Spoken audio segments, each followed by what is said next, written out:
me Europol, Eurojust, vendet anëtare të BE-s, me Mbretërinë e Bashkuar, me vendet nordike, me vendet në rajon, me vendet e Amerikës Latine, kemi arritur të ndërtojmë hetime të suksesshme në goditjen e grupeve të krimit organizuar, por këtë vit duhet theksuar që kemi bërë të mundur hetimin edhe 2 organizatave kriminale, të cilat më parë nuk, domethënë nga hetimet e drejtanishme, pakën në spak, vetëm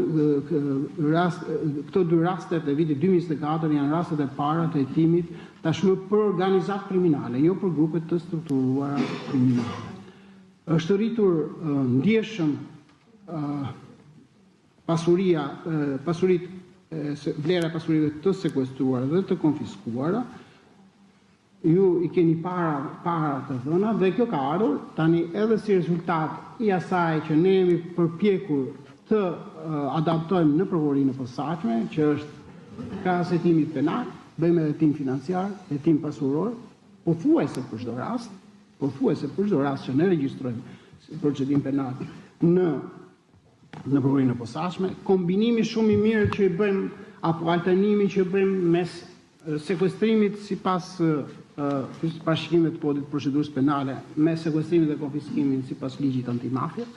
duke i përdorur të 2 këto instrumente ligjore në funksion të pasjes së një konfiskimi real me vlera konkrete, edhe përvoja e viteve të mëson më shumë, na ka bërë dhe ne më profesionist, për ne prokurorëve, hetuesit financiar në gjurmimin, identifikimin, sekuestrimin dhe konfiskimin e përdorur veprës penale, siç edhe kemi bërë publike për shembull këtë radhë, për herë të parë ne kemi sekuestruar edhe kriptomoneda, që kemi pas sekuestruar edhe vite të tjera, por në portofole shumë të vogla, kurse këtë vit kemi sekuestruar një portofol në kripto mbi 10 milion euro, që është një